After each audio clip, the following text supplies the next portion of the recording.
Ang bagay na magpapadami ng mga manonood sa PBA, Dwight Howard sa Converge, pasok sa import height requirements, at Myles Powell pinaglalaruan lang ang mga Chinese players sa CBA ng China. Yan ang ating mga pag-uusapan para sa video natin na ito.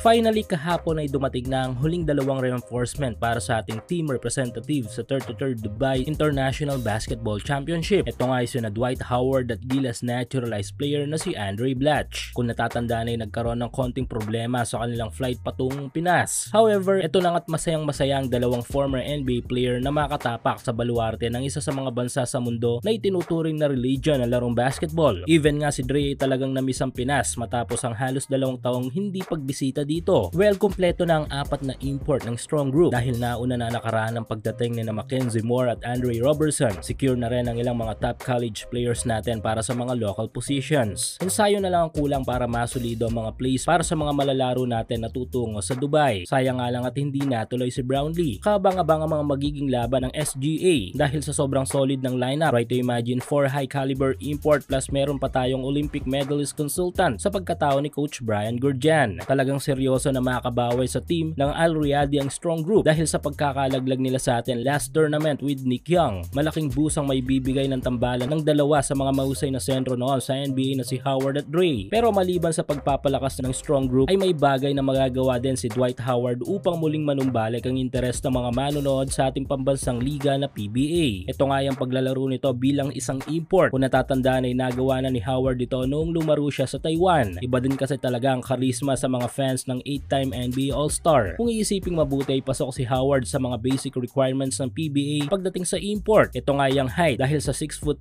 ang height ni Superman without shoes na pasok sa sukat ng import sa PBA. At kung sakaling matuloy si Dwight ay ang Converge sa magiging frontrunner para makuha ang serbisyo ni Howard dahil may interes nga ang Converge team manager na si Jacob Lau na anak ng top financial backer ng strong group na si Frank Lau na siya namang naglatag ng kontrata kay Howard para maidala dito sa Pinas. Well, abangan natin ang updates ukol sa bagay na yan dito lang sa ating channel.